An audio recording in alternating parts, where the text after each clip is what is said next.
जरा एक पल के लिए एक स्थिति की कल्पना कीजिए। मतलब सोचिए कि किसी ने अपनी जिंदगी के 2 साल दिन में 16-16 घंटे पढ़ाई किए, फिर वो अपने जीवन की सबसे बड़ी परीक्षा देकर निकलता है, एक राहत की सांस लेता है और अपनी सारी किताबें बेच देता है। जो कि बहुत ही आम बात है परीक्षा के बाद। बिल्कुल।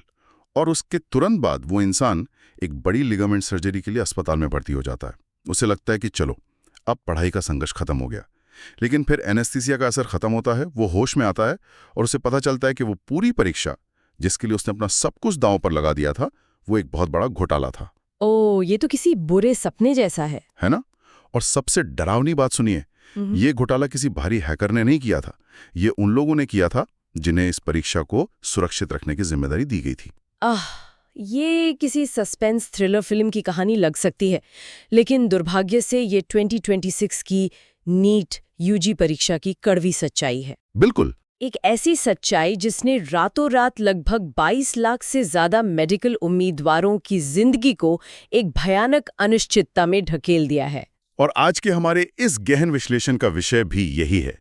आज हम सिर्फ ये नहीं देखेंगे कि पेपर लीक कैसे हुआ, हम इस पूरी मशीनरी के पुर्जे खोलकर समझेंगे कि आखिर इतनी बड़ी राष्ट्रीय परीक्षा का सिस्टम काम कैसे करता है और ये इतनी बुरी तरह से कैसे चरमरा गया। सही कहा। इस विश्लेषण के लिए हमने ढेरों न्यूज रिपोर्ट्स, सरकारी बयानों, पुलिस इन्वेस्टिगेशन की डिटेल्स और उन छात्रों की असल कहानियों को खंगाला है जो इस तूफान के बीचों बीच खड़े हैं। क्योंकि ये समझना बहुत जरूरी है, आखिरकार ये वही छात्र हैं जो भविष्य में हमारे स्वास्थ्य तंत्र की नींव बनेंगे। बिल्कुल। तो चलिए इस सिस्टम की गहराई में उतरते हैं। सबसे पहले टाइमलाइन पर आते हैं। 3 मई 2026 को असल में हुआ क्या था? देखिए, इसे समझने के लिए हमें उस दिन के स्केल को समझना होगा, मतलब परीक्षा का आकार।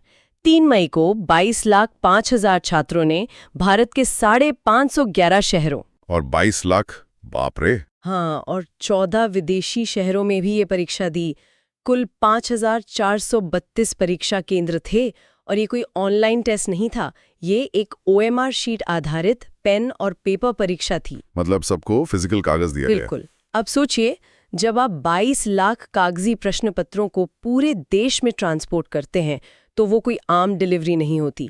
इस पूरी प्रक्रिया को चेन ऑफ कस्टडी कहते हैं। एक मिनट, चेन ऑफ कस्टडी मतलब उस पेपर का प्रिंटिंग प्रेस से लेकर छात्र के हाथ तक पहुंचने का पूरा सफर। एकदम सही। होता क्या है कि एक कॉन्फिडेंशियल प्रिंटिंग प्रेस में पेपर छपता है, वहां से उसे GPS लगे ट्रकों में सील करके अलग अलग जिलों के डिपो में भेजा जाता है। समझ गया। फिर उन्हें SBI या कैनरा बैंक के स्ट्रांग रूम्स में रखा जाता है और फिर परीक्षा की सुबह सेंटर सुपरिटेंडेंट, जो अक्सर उसी स्कूल का प्रिंसिपल होता है, वो जाकर बैंक से वो बक्से कलेक्ट करता है। लेकिन अगर हम इसे ध्यान से देखें, मतलब इतने सारे हाथों से गुजरने के बाद ही वो सील बंद लिफाफा परीक्षा हॉल में पहुंचता है, ये तो एक भरी हुई भीड़ में छलनी से पानी ले जाने जैसा है। बहुत ही सटीक उदाहरण दिया आपने, है ना? मतलब printing press, delivery truck, bank का वॉल्ट, स्कूल का प्रिंसिपल, हर एक पॉइंट एक ऐसा सुराख है जहां से पेपर का एक हिस्सा लीक हो सकता है। हाँ, और ठीक ऐसा ही हुआ। 3 मई को परीक्षा हो गई, सबको लगा कि सब ठीक है, लेकिन फिर 7 मई को नेशनल टेस्टिंग एजेंसी यानी NTA को अपने ऑनलाइन शिकायत पोर्टल पर भनक लगी कि कहीं कोई गैस पेपर सर्कुलेट हुआ है। हाँ, शुरुआत में लगा कि गैस पेपर है, फिर 8 से 11 मई के बीच NTA ने अपनी आंतरिक जांच की और जो सामने आया उसने सबके होश उड़ा दिए। वो कोई गैस पेपर नहीं था, वो असली प्रश्न पत्र था। बिल्कुल, वो हूबहू असली प्रश्न पत्र था। और इसके बाद ही ताश का वो महल भरभरा कर गिर पड़ा। मैंने रिपोर्ट्स में पढ़ा कि 12 मई को NTA ने पूरी परीक्षा को रद्द कर दिया और मामले की जांच CBI को सौंप दी, जो कि एक बहुत बड़ा कदम था। इतनी बड़ी राष्ट्रीय स्तर की परीक्षाओं को अचानक रद्द करना कोई मामूली प्रशासनिक फैसला नहीं है। हाँ, और फिर 15 मई को शिक्षा मंत्री धर्मेंद्र प्रधान ने 21 जून को दोबारा परीक्षा कराने का ऐलान कर दिया। देखिए, ये इस बात की साफ स्वीकारोक्ति है कि OMR आधारित ऑफलाइन परीक्षाओं का जो मौजूदा मॉडल है वो अब भरोसे के लायक नहीं रहा। कागज को सुरक्षित रखना अब लगभग असंभव हो चुका है। पर यहाँ मुझे एक बात बहुत खटक रही है। आपने कहा कि चेन ऑफ कस्टडी ने बैंक वॉल्ट्स और ट्रक होते हैं, लेकिन जो CBI की जांच सामने आई है उसमें तो किसी ट्रक ड्राइवर या बैंक गार्ड का नाम नहीं है। नहीं, बिल्कुल नहीं। वहां तो कुछ और ही खेल चल रहा था। क्या आप इस पुणे कनेक्शन के बारे में बता सकती हैं? आखिर ये इतना अभेद्य सुरक्षा चक्र टूटा कैसे? सीबीआई की गिरफ्तारियों ने ही इस पूरी कहानी का सबसे डरावना पहलू उजागर किया है। इस लीक का मास्टरमाइंड पीवी कुलकर्णी नाम का एक शख्स है जो पुणे में केमिस्ट्री का लेक्चरर है। अच्छा, अरे हैकर नहीं थे। तो फिर ये कौन थे? ये दोनों एनटीए द्वारा नियुक्त किए गए एक्सपर्ट्स थे। एक मिनट, क्या बात कर रही हैं? मतलब एनटीए ने इस परीक्षा को सेट करने और सुरक्षित रखने के लिए जिन लोगों को हायर किया था, वही लोग पेपर बेच रहे थे? हाँ, यही सबसे बड़ी सच्चाई है। अरे, ये तो वही बात हुई कि आपने अपने घर की रखवाली के लिए जिस सिक्योरिटी गार्ड को रखा है, उसी ने चोरों को घर की चाबियां दे दी। यही सबसे बड़ी विडंबना है। देखिए, एनटीए इतनी बड़ी संस्था होने के बावजूद ग्राउंड लेवल पर बहुत से कामों के लिए बाहरी ठेकेदारों और आउटसोर्स किए गए विशेषज्ञों पर निर्भर रहती है। जो कि बहुत खतरनाक है। बिल्कुल। जब आप मुख्य काम ही आउटसोर्स कर देते हैं तो जवाबदेही खत्म हो जाती है। कुलकर्णी और मंधारे की परीक्षा की गोपनीय प्रक्रिया तक आधिकारिक पहुंच थी। तो उन्होंने इस पहुंच का फायदा कैसे उठाया? मतलब क्या उन्होंने कोई डार्क वेब का इस्तेमाल किया? नहीं, उनका तरीका बहुत ही बेखौफ और जमीनी था। उन्होंने मनीषा वाघेमारे नाम की एक महिला का इस्तेमाल किया जो एक ब्यूटी सैलून चलाती है। एक ब्यूटी सैलून चलाने वाली महिला? हाँ, उसे एक एजेंट की तरह इस्तेमाल किया गया। वाघेमारे ने ग्राहकों की तरह छात्रों को इकट्ठा किया। फिर अप्रैल के आखिरी हफ्ते में कुलकर्णी ने अपने ही घर पर बकायदा प्राइवेट कोचिंग क्लासेस लगाईं। अपने ही घर पर? ये तो हद दर्जे की धांधली है। और इन क्लासेस में उन्होंने छात्रों को बॉटनी, जूलॉजी और केमिस्ट्री के असली प्रश्न और उनके सटीक उत्तर रटवाए। और रिपोर्ट्स ये भी बताती हैं कि जो सवाल उन क्लासेस में रटवाए गए, उनमें से 120 से 140 सवाल असली परीक्षा से हूबहू मेल खाते थे। बिल्कुल, ये कोई अंदाजा या तुक्का नहीं था। ये सीधा प्रश्न पत्र छपने से पहले की चोरी थी। पर मैं ये सोच रहा हूँ कि सीबीआई भले ही कितने भी मास्टरमाइंड्स को पकड़ ले, जो असली नुकसान हुआ है उसकी भरपाई कैसे होगी? आखिरकार वो 22 लाख छात्र जो इस सिस्टम के भरोसे बैठे थे, उनकी जिंदगी तो एक झटके में पलट गई ना। एकदम सही कहा आपने। हम अक्सर आंकड़ों और गिरफ्तारियों में इतने उलझ जाते हैं कि उस मानवीय त्रासदी को भूल जाते हैं जो जमीन पर हो रही है। हाँ, इसका इंसानी असर बहुत गहरा है। ये जो नई तारीख आई है ना, 21 जून, इसने छात्रों की लंबी अवधि की अकादमिक योजना को पूरी तरह से नष्ट कर दिया है। इसे समझने के लिए हमें उन छात्रों की असल कहानियों पर गौर करना होगा जो स्रोतों में दर्ज हैं। दीपांशु गोयल की ही कहानी ले लीजिए। हाँ, पश्चिम बंगाल के दीपांशु। शुरुआत में हमने जिस सर्जरी का जिक्र किया था, वो इन्हीं की कहानी है। ये दीपांशु का दूसरा प्रयास था। उन्होंने अपना पूरा टाइम टेबल इस तरह सेट किया था कि 3 मई को परीक्षा खत्म हो और उसके तुरंत बाद वे अपने घुटने की लिगामेंट सर्जरी करवा लें। बिल्कुल। उन्होंने दिल्ली में अपना किराए का कमरा छोड़ दिया, अपनी सारी किताबें बेच दीं। अब जरा उस इंसान की मानसिक स्थिति सोचिए। वो अस्पताल के बिस्तर पर है, गाँव ताज़ा है, और उसे पता चलता है कि उसे फिर से सब कुछ पढ़ना है। ये सोचकर ही रोंगटे खड़े हो जाते हैं। और सबसे बड़ी दिक्कत पता क्या है? उनका यूपीएसएससी फार्मासिस्ट का मेंस एग्जाम भी इसी 21 जून की नई तारीख के आसपास पड़ रहा है। ओ, मतलब एक तरफ शरीर रिकवर नहीं कर पा रहा और दूसरी तरफ करियर के 2 अहम दरवाजे आपस में टकरा रहे हैं। बिल्कुल, ये सिर्फ एक टाइम टेबल की गड़बड़ी नहीं है। नहीं, ये छात्रों के मेंटल रेजिलियंस या उनकी मानसिक मजबूती की एक ऐसी परीक्षा है जिसके लिए उन्हें कभी तैयार ही नहीं किया गया था। सही बात है। और अगर आप आर्थिक दबाव की बात करें तो 19 साल के प्रदीप कुमार की स्थिति देखिए। प्रदीप कुमार की कहानी तो मुझे किसी डरावने सपने जैसी लगती है। हाँ, प्रदीप एक बहुत ही मेधावी छात्र हैं। उन्होंने हाल ही में बहुत अच्छे अंकों से जेईई मेंस क्लियर किया है। अब नियम के मुताबिक मध्य जून में उनकी जेईई की काउंसलिंग होनी है। और ठीक उसी समय नीट की दोबारा परीक्षा आ गई। अब वो एक असंभव दोराहे पर खड़े हैं। मतलब अगर वो काउंसलिंग पर ध्यान देते हैं तो नीट की तैयारी छूट जाएगी। बिल्कुल।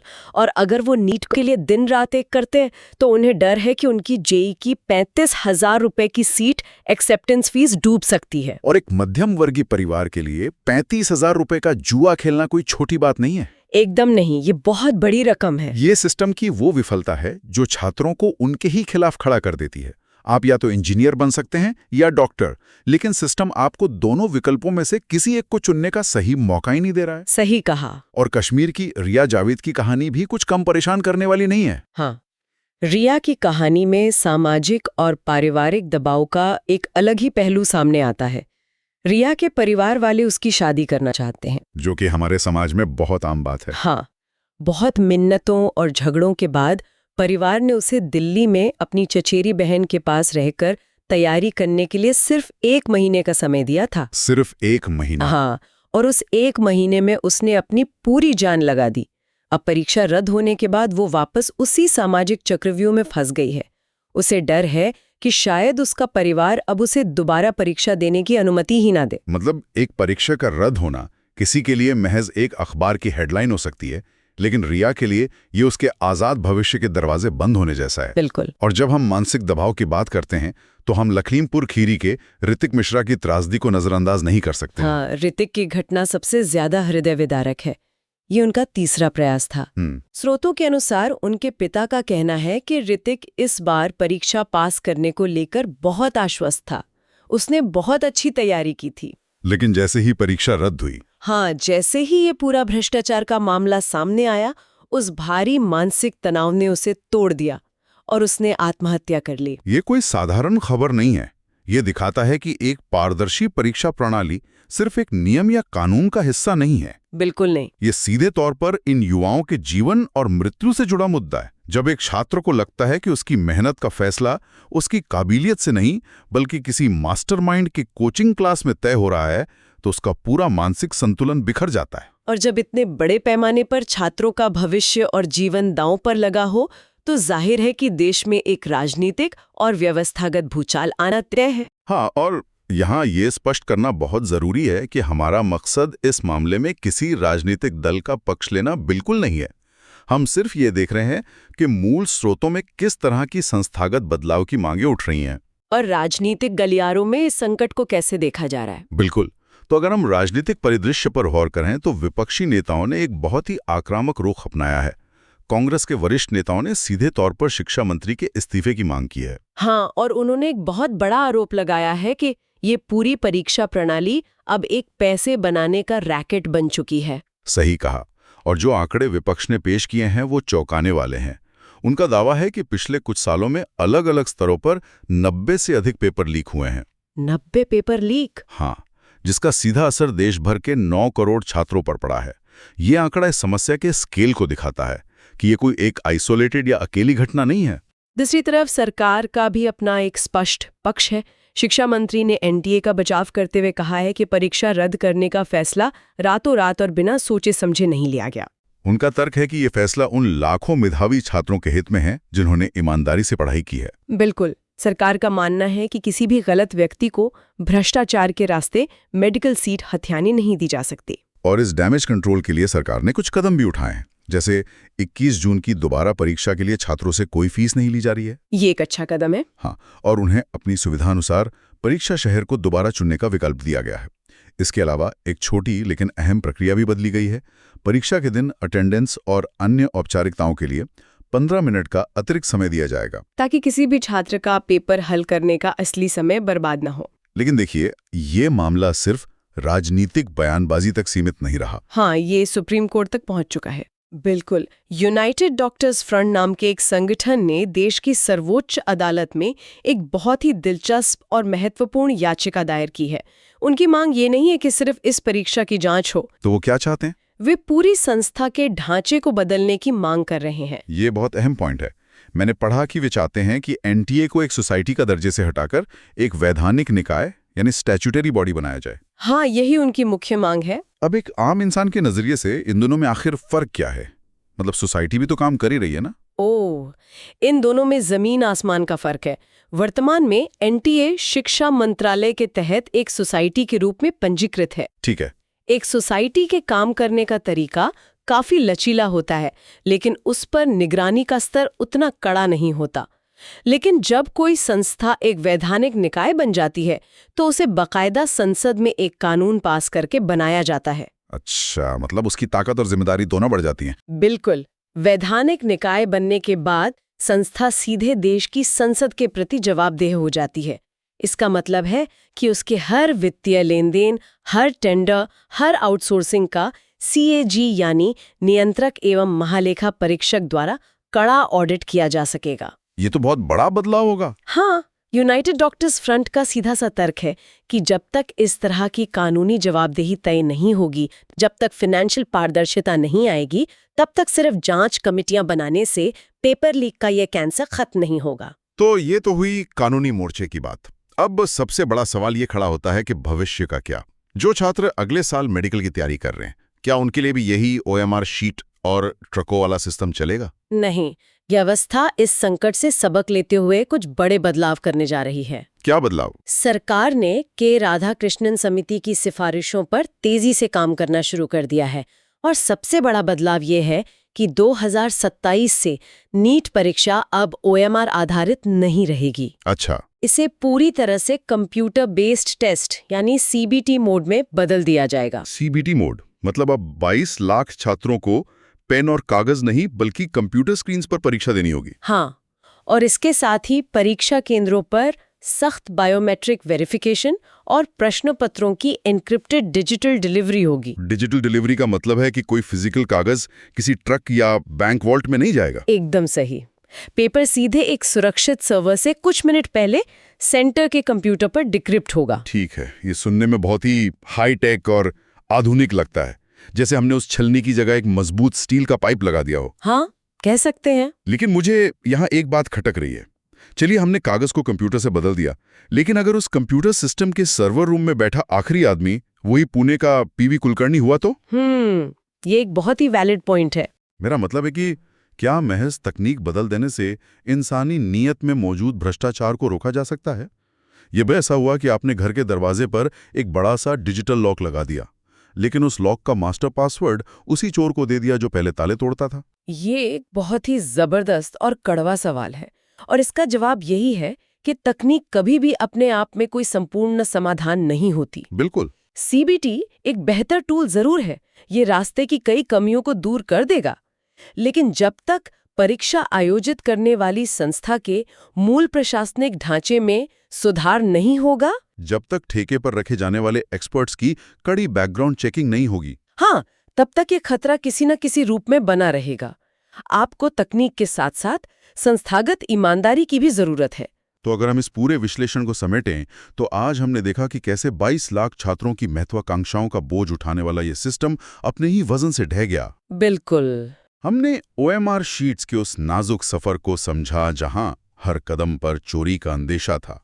हमने देखा कि कैसे सुरक्षा की जिम्मेदारी उठाने वालों ने ही सुरक्षा में सेंध लगाई।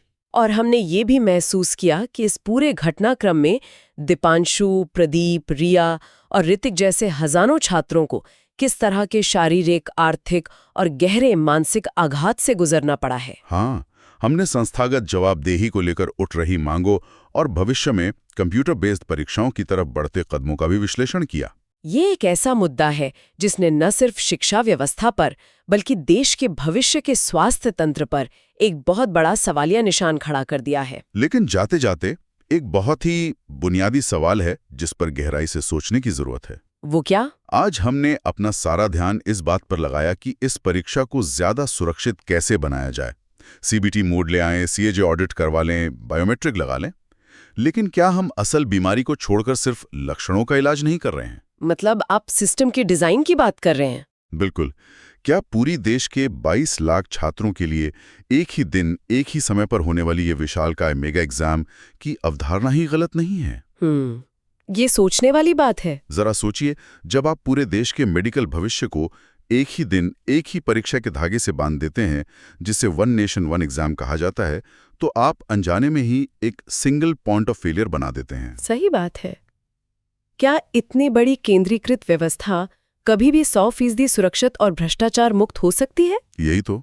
जब दाव इतने बड़े हों तो सिस्टम को तोड़ने वाले हमेशा कोई ना कोई लूप होल निकाल ही लेंगे। तो क्या अब समय नहीं आ गया है कि हम इस पूरी व्यवस्था को ही नए सिरे से सोचें? क्या हमें मेडिकल एंट्रेंस के लिए एक पूरी तरह से नए, विकेंद्रीकृत और लचीले मॉडल की जरूरत नहीं है, जहां एक दिन की एक गलती 22 लाख छात्रों के कई सालों की मेहनत पर पानी ना फेर सके? बिल्कुल। ये एक ऐसा विचार है जो सिर्फ शिक्षाविदों को नहीं बल्कि हम सबको सोचने पर मजबूर करता है। क्या हम एक ऐसे पुल की मरम्मत करने में लगे हैं जिसका डिजाइन ही बुनियादी तौर पर खराब है? शायद ये इस पूरे विवाद का सबसे बड़ा सबक है। ये सिर्फ एक परीक्षा के रद्द होने की कहानी नहीं है, बल्कि एक ऐसे सिस्टम के रिबूट होने की चेतावनी है जो अब और नहीं चल सकता। आज के हमारे इस गहन विश्लेषण में बस इतना ही। इस आखिरी सवाल पर जरूर विचार कीजिएगा।